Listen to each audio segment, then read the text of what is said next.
नमस्कार विद्यार्थी मित्रांनो, महाराष्ट्र रक्षक या यूट्यूब चॅनलवरती तुमचं सहर्ष स्वागत आहे मित्रांनो। तर मित्रांनो, आता झालेल्या 2024ला जुलै महिन्यामध्ये आणि ऑगस्ट महिन्याच्या आता 4 तारखेपर्यंत झालेले सर्व पेपर आपण या व्हिडिओच्या माध्यमातून घेणार आहोत, जेणेकरून येणाऱ्या एक्झामला तुम्हाला नक्कीच या व्हिडिओचा फायदा होऊन जाईल। तर आज आपण नागपूर SRPF ला झालेला जो पेपर होता त्या पेपरमधले सर्व मराठी व्याकरण, चालू घडामोडी आणि GK GS चे सर्व क्वेश्चन आपण या व्हिडिओच्या माध्यमातून पाहणार आहोत। तर मित्रांनो, व्हिडिओला सुरुवात करण्यापूर्वी चॅनलवर कोणी नवीन विद्यार्थी असतील किंवा जुने विद्यार्थी असतील व अजूनही आपल्या चॅनलला कोणी सबस्क्राइब केलं नसेल तर चॅनलला सबस्क्राइब करून घ्या, जेणेकरून नवीन व्हिडिओ अपलोड केल्यास तुम्हाला लगेचच त्याची नोटिफिकेशन मिळून जाईल। प्रथम आपण प्रश्न पहिला पाहूया। प्रश्न पहिला आहे, अत्यंत या शब्दाचा संधी विग्रह करा। तर अत्यंत या शब्दाचा संधी विग्रह कसा होईल याचे योग्य उत्तर मित्रांनो ऑप्शन क्रमांक 3 अति प्लस अंत असा विग्रह होईल। त्यानंतर पुढील प्रश्न आपण पाहूया। पित्यर्थ पित्यर्थ या शब्दाचा संधी विग्रह करा। तर पित्यर्थ या शब्दाचा संधी विग्रह कसा होईल याचे योग्य उत्तर मित्रांनो ऑप्शन क्रमांक 4 याचा योग्य संधी विग्रह आपल्याला मराठी व्याकरणच्या पुस्तकामध्ये पाहायचा आहे मित्रांनो, कसा होईल, कारण का खूप वेळा रिपीट झालेला प्रश्न आहे।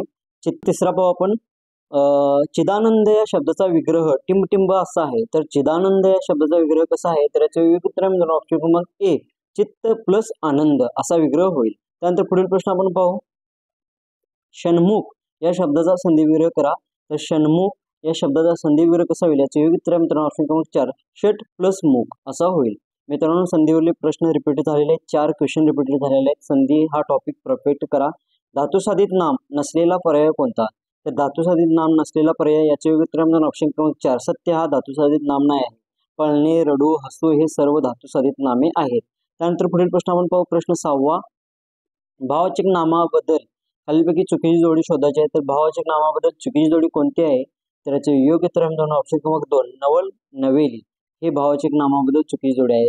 सुंदर, सौंदर्य, शूर, शौर्य आणि गंभीर, गांभीर्य ही भाववाचक नामे आहेत। त्यानंतर पुढील प्रश्न आपण पाहू, मासा या शब्दाचे अनेकवचनी रूप ओळखा। तर मासा या शब्दाचे अनेकवचनी रूप काय होईल तर याचे योग्य उत्तर मित्रांनो ऑप्शन क्रमांक 1 मासे।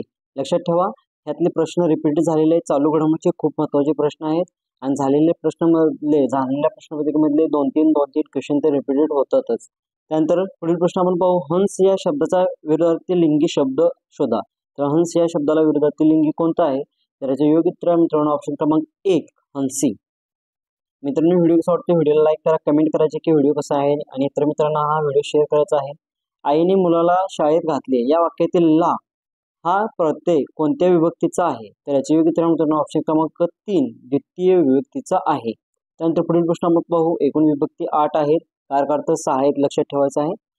तू या सर्वनामाचे प्रथमा विभक्तीचे अनेकवचनी रूप कोणते होईल? खूप महत्त्वाचा प्रश्न आहे। तर तू या सर्वनामाचे प्रथमा विभक्तीचे अनेकवचनी रूप कोणते होईल याचे योग्य उत्तर मित्रांनो ऑप्शन क्रमांक 3 तुम्ही हे अनेकवचनी रूप होईल। त्यानंतर पुढील प्रश्न आपण पाहू, जवळची किंवा दूरची वस्तू दाखवण्यासाठी कोणत्या सर्वनामाचा वापर करतात तर याचे योग्य उत्तर मित्रांनो ऑप्शन क्रमांक 4 दर्शक सर्वनामाचा वापर केला जातो। त्यानंतर पुढील प्रश्न आपण पाहू, मराठी व्याकरणचे खूप चांगले प्रश्न आहेत, सोपे प्रश्न आहेत, पण आपले सोपेमध्येच मार्क जातात, त्यामुळे काळजीपूर्वक पेपर सोडवायचा आहे। जो, जी, जे ही कोणत्या प्रकारची सर्वनामे आहेत? तर जो, जी, जे ही कोणत्या प्रकारची सर्वनामे आहेत? संबंधित सर्वनामे आहेत। त्यानंतर पुढील प्रश्न आपण पाहूया, अद्री या शब्दासाठी समानार्थाचा शब्द पर्यायातून निवडा। तर अद्री या शब्दासाठी समानार्थी शब्द कोणता आहे तर याचे योग्य उत्तर आहे मित्रांनो ऑप्शन क्रमांक 4 पर्वतला अद्री असे म्हटले जाते। त्यानंतर पुढील प्रश्न आपण पाहूया, किरकोळ या शब्दाचा योग्य विरुद्धार्थी शब्द कोणता? तर किरकोळ या शब्दाचा विरुद्धार्थी शब्द कुठला आहे? घाऊक हा शब्द विरुद्धार्थी शब्द आहे, लक्षात ठेवा। त्यानंतर पुढील प्रश्न आपण पाहूया, खालीलपैकी कोणती जोडी विरुद्धार्थी नाही असं विचारलेला प्रश्न आहे। तर कोणती जोडी विरुद्धार्थी नाही? सव्यंग्य आणि अपंग ही विरुद्धार्थी जोडी नाही। रोगी, निरोगी ही योग्य आहे, आय, वय ही योग्य आहे आणि ग्राह्य, ताज्य ही सुद्धा योग्य आहे। त्यानंतर पुढील प्रश्न आपण पाहूया, खालीलपैकी विसंगत पर्याय ओळखा। तर विसंगत पर्याय कोणता आहे तर याचे योग्य उत्तर मित्रांनो ऑप्शन क्रमांक 3 ही हा विसंगी पर्याय आहे। त्यानंतर पुढील प्रश्न आपण पाहूया, प्रश्न 17वा मराठी व्याकरणचा, खालील दिलेल्या शब्दापैकी अशुद्ध शब्दाचा पर्याय क्रमांक शोधा। तर अशुद्ध शब्द खूप महत्त्वाचे रिपीट झालेले प्रश्न बघा आणि त्यामध्ये अशुद्ध शब्द जेवढे विचारले ते बाजूला लिहून घ्या आणि तिचं प्रॅक्टिस करा, कारण का खूप महत्त्वाचं आहे मित्रांनो. अशुद्ध शब्दामध्येच आपले मार्क जातात. तर त्यामध्ये अशुद्ध शब्द कोणता आहे, तर याचे उत्तर मित्रांनो ऑप्शन क्रमांक 3 नाविन्य हा अशुद्ध शब्द आहे. त्यानंतर पुढील प्रश्न आपण पाहूया. अत्यंत भोळा मनुष्य या अर्थाचा अलंकारिक शब्द निवडा. तर अत्यंत भोळा मनुष्य या अर्थाचा अलंकारिक शब्द काय होईल, तर याचे योग्य उत्तर मित्रांनो ऑप्शन क्रमांक ए भोळा साम असे अत्यंत भोळा मनुष्य या अर्थाचा अलंकारिक शब्द होईल. त्यानंतर पुढील प्रश्न आपण पाहूया. परीक्षेत नापास झाल्यामुळे गौरांगला टिमटिंब. तर परीक्षेत नापास झाल्यामुळे गौरांगला टिमटिंब हे वाक्य अर्थानुसार पूर्ण होण्यासाठी कोणत्या अलंकारिक शब्दाचा अर्थ येईल, तर याचे योग्य उत्तर मित्रांनो ऑप्शन क्रमांक 1 14वे रत्न. म्हणजे परीक्षेत नापास झाल्यामुळे गौरांगला मार बसला. 14वे रत्न म्हणजे मार देणे, लक्षात ठेवा. त्यानंतर पुढील प्रश्न आपण पाहूया. नाटकाच्या प्रारंभीचे स्तवनगीत या शब्दसमूहासाठी एक शब्द निवडा. तर स्तवनगीत म्हणजे नाटकाच्या प्रारंभीचे गीत म्हणजे कुठलं गीत, तर याचे योग्य उत्तर मित्रांनो ऑप्शन क्रमांक 4 नांदी याला म्हटले जाते, लक्षात ठेवा. त्यानंतर पुढील प्रश्न आपण पाहू. धर्मार्थ मोफत जेवण मिळण्याचे ठिकाण यासाठी अलंकारिक शब्द निवडा. बघा अलंकारिक शब्दावरले 2-4 प्रश्न रिपीट झालेले. तर धर्मार्थ मोफत जेवण मिळण्याचे ठिकाण यासाठी योग्य अलंकारिक शब्द कोणता आहे, तर याचे योग्य उत्तर मित्रांनो ऑप्शन क्रमांक ए सदावर्त म्हणजे धर्मार्थ मोफत जेवण मिळण्याचे ठिकाण. मित्रांनो व्हिडिओला लाईक करायचा आहे, कमेंट करायचं आहे की व्हिडिओ कसा आहे. त्यानंतर पुढील प्रश्न आपण पाहूया. प्रश्न 22वा आहे. पुढीलपैकी कोणता शब्द परभाषीय शब्द नाही तर परभाषीय शब्द नाही कुठला, तर याचे योग्य उत्तर मित्रांनो ऑप्शन क्रमांक 4 अतिथी हा तत्सम शब्द आहे. तत्सम तद्भव देशी हे 3 शब्द सोडून 3 भाषा सोडून बाकीचे जे शब्द आहेत ते परभाषीय शब्द आहेत, लक्षात ठेवा. त्यानंतर पुढील प्रश्न आपण पाहूया.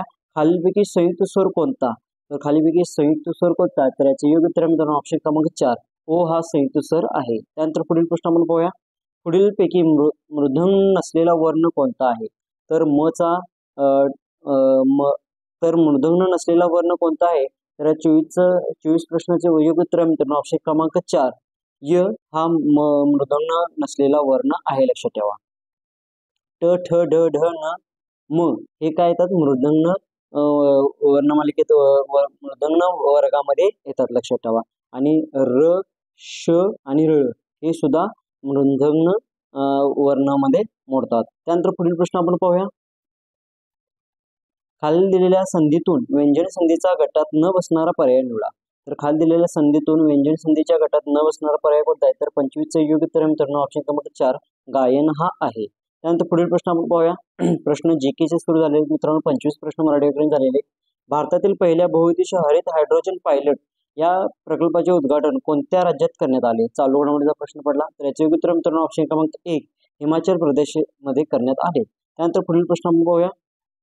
अलीकडेच उद्रेक झालेला सेमेरू ज्वालामुखी कोणत्या देशात आहे, तर अलीकडेच उद्रेक झालेला सेमेरू ज्वालामुखी कोणत्या देशात आहे, तर याचे योग्य उत्तर मित्रांनो ऑप्शन क्रमांक 4 इंडोनेशिया या देशामध्ये आहे.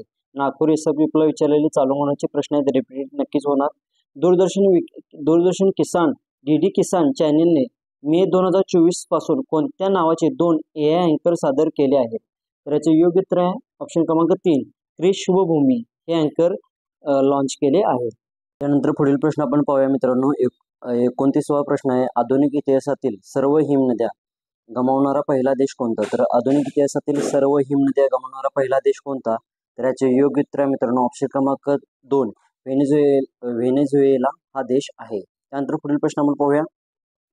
1973 मध्ये चिपको आंदोलन कोणत्या राज्यात सुरू झाले होते, तर 1973 मध्ये चिपको आंदोलन हे कोणत्या राज्यामध्ये सुरू झाले होते, तर याचे योग्य उत्तर मित्रांनो ऑप्शन क्रमांक 4 उत्तराखंड राज्यामध्ये चिपको आंदोलन सुरू झाले होते. त्यानंतर पुढील प्रश्न आपण पाहू. सुनील छेत्री कोणत्या खेळाशी संबंधित आहेत, याने आत्ताच निवृत्ती घेतलेली आहे. तर सुनील छेत्री हे कोणत्या खेळाशी संबंधित आहे, याचे योग्य उत्तर मित्रांनो ऑप्शन क्रमांक 4 फुटबॉल खेळाशी संबंधित आहे. त्यानंतर पुढील प्रश्न पाहूया. IMP प्रश्न आहे. ॲबल पुरस्कार कोणत्या विषयासाठी दिला जातो, तर ॲबल पुरस्कार हा गणित विषयासाठी दिला जातो. त्यानंतर पुढील प्रश्न आपण पाहू. जीकेचे क्वेश्चन आहेत. नागपूर एसआरबीला झालेले मित्रांनो खूप महत्त्वाचे प्रश्न आहेत, रिपीट करून घ्या जेणेकरून आले तर तुम्हाला तुमचा मार्क चुकणार नाही. त्यानंतर पुढील प्रश्न. 2024चा लता दीनानाथ मंगेशकर पुरस्कार कोणत्या व्यक्तीला देण्यात आला. IMP प्रश्न चालू घडामोडीचा तर 2024चा लता दीनानाथ मंगेशकर पुरस्कार कोणत्या व्यक्तीला देण्यात आला, तर याचे योग्य उत्तर मित्रांनो ऑप्शन क्रमांक 4 श्री अमिताभ बच्चन यांना देण्यात आलेला आहे. नरेंद्र मोदी यांना प्रथम लता दीनानाथ मंगेशकर पुरस्कार देण्यात आलेला आहे, लक्षात ठेवा. त्यानंतर पुढील प्रश्न आपण पाहूया. 12वी फेल हा चित्रपट पुरस्कार कोणत्या IPS अधिकाऱ्याच्या जीवनावर आधारित आहे? तर 12वी फेल हा चित्रपट पुरस्कार कोणत्या IPS अधिकाऱ्याच्या जीवनावर आधारित आहे, तर याचे योग्य उत्तर मित्रांनो ऑप्शन क्रमांक 3 मनोज कुमार शर्मा या IPS अधिकाऱ्याच्या जीवनावर आधारित आहे. त्यानंतर पुढील प्रश्न आपण पाहूया. अर्थशास्त्राचा जनक म्हणून खालीलपैकी कोणाचा उल्लेख केला जातो, तर अर्थशास्त्राचा जनक म्हणून ॲडम स्मिथ यांचा उल्लेख केला जातो. त्यानंतर पुढील प्रश्न. ग्लिम्पेक्स ऑफ वर्ल्ड हिस्ट्री हे पुस्तक कोणी लिहिले, तर ग्लिम्पेक्स ऑफ वर्ल्ड हिस्ट्री हे पुस्तक कोण लिहिले, तर याचे योग्य उत्तर मित्रांनो ऑप्शन क्रमांक 2 Pandit Jawaharlal Nehru discovery of India हे पण तिने लिहिलेलं आहे. त्यानंतर पुढील प्रश्न आपण पाहू. मराठीतील पहिले साप्ताहिक दर्पण कोणी सुरू केलेले आहे, तर मराठीतील पहिले साप्ताहिक दर्पण बाळशास्त्री जांभेकर यांनी चालू केलेले आहे. त्यानंतर पुढील प्रश्न आपण पाहूया. भारतातील पहिला अणुऊर्जा प्रकल्प कोठे उभारण्यात आला, तर भारतातील पहिला अणुऊर्जा प्रकल्प तारापूर येथे उभारण्यात आलेला आहे. त्यानंतर पुढील प्रश्न. पित्तळखोरा लेणी कोणत्या जिल्ह्यात आहे, तर पित्तळखोरा लेणी कोणत्या जिल्ह्यामध्ये आहे, तर याचं योग्य उत्तर मित्रांनो ऑप्शन क्रमांक 2 छत्रपती संभाजीनगर म्हणजे औरंगाबाद शहरामध्ये आहे. त्यानंतर पुढील प्रश्न आपण पाहूया. गिरणा कोणत्या नदीची उपनदी आहे, तर गिरणा कोणत्या नदीची उपनदी आहे, तर याचे योग्य उत्तर मित्रांनो ऑप्शन क्रमांक 2 तापी नदीची पश्चिम वाहिनी नदी ही तापी आणि नर्मदा आहे, त्यामध्ये तापी नदीची उपनदी गिरणा नदी आहे. त्यानंतर पुढील प्रश्न. बेटला राष्ट्रीय उद्यान कोणत्या राज्यात आहे, तर बेटला हे राष्ट्रीय उद्यान कोणत्या राज्यात आहे, तर याचे योग्य उत्तर ऑप्शन क्रमांक 2 झारखंड राज्यामध्ये बेटला हे राष्ट्रीय उद्यान आहे. त्यानंतर पुढील प्रश्न आपण पाहूया. देशात टिंबटिंब या राज्यात तांदळाचे सर्वाधिक उत्पन्न निघते, तर कोणत्या राज्यामध्ये सर्वात जास्त तांदळाचे उत्पादन निघते, तर याचे योग्य उत्तर मित्रांनो ऑप्शन क्रमांक 3 पश्चिम बंगालमध्ये सर्वात जास्त तांदळाचे उत्पादन निघते. त्यानंतर पुढील प्रश्न. डायनामाइटचा शोध कोणी लावला, तर डायनामाइटचा शोध कोणी लावला, तर याचे योग्य उत्तर मित्रांनो अल्फ्रेड नोबेल यांनी डायनामाइटचा शोध लावलेला आहे. त्यानंतर पुढील प्रश्न आपण पाहूया. Central water and power research centre राज्यात टिंबटिंब येथे आहे, तर central water and power research centre राज्यात टिंबटिंब येथे आहे, तर याचे योग्य उत्तर मित्रांनो ऑप्शन क्रमांक 3 पुणे राज्यामध्ये आहे, पुणे शहरामध्ये आहे सॉरी. त्यानंतर पुढील प्रश्न. महाराष्ट्रातील पहिला पर्यटन जिल्हा ठरवण्याचा मान टिंबटिंब जिल्ह्यास मिळाला, तर कोणत्या जिल्ह्याला पहिला पर्यटन जिल्हा म्हणून मान मिळालेला आहे, तर याचे योग्य उत्तर मित्रांनो ऑप्शन क्रमांक 2 सिंधुदुर्ग जिल्ह्याला पहिला पर्यटन जिल्हा म्हणून मान मिळाला आहे. पर्यटनची राजधानी औरंगाबाद शहर म्हणजे छत्रपती संभाजीनगर. त्यानंतर पुढील प्रश्न आपण पाहू. भंडारादरा जलविद्युत प्रकल्प कोणत्या जिल्ह्यात आहे, तर भंडारादरा जलविद्युत प्रकल्प हा अहमदनगर जिल्ह्यामध्ये आहे. त्यानंतर पुढील प्रश्न. सतीची प्रथा कोणत्या गव्हर्नर जनरलने बंद केलेली आहे, आणि प्रश्न आहे रिपीट झालेला आहे, तर सतीची प्रथा ही कोणत्या गव्हर्नर जनरलने बंद केली आहे, याचे योग्य उत्तर मित्रांनो ऑप्शन क्रमांक 4 लॉर्ड विल्यम बेंटिंक यांनी बंद केलेली आहे. त्यानंतर पुढील प्रश्न. लंडनमध्ये इंडिया हाऊसची स्थापना कोणी केली, तर लंडनमध्ये इंडिया हाऊसची स्थापना श्यामजी कृष्ण वर्मा यांनी केलेली आहे. त्यानंतर पुढील प्रश्न आपण पाहूया. आधुनिक भारताचा निर्माता कोणाला म्हटले जाते, तर आधुनिक भारताचा निर्माता राजाराम मोहन रॉय यांना म्हटले जाते. त्यानंतर पुढील प्रश्न शेवटचा प्रश्न. राज्यसभेचे पदसिद्ध अध्यक्ष कोण असतात, तर राज्यसभेचे पदसिद्ध अध्यक्ष हे उपराष्ट्रपती असतात. तर मित्रांनो व्हिडिओ आवडल्यास व्हिडिओला लाईक करा, कमेंट करा व चॅनेलला सबस्क्राईब करायला विसरू नका. धन्यवाद.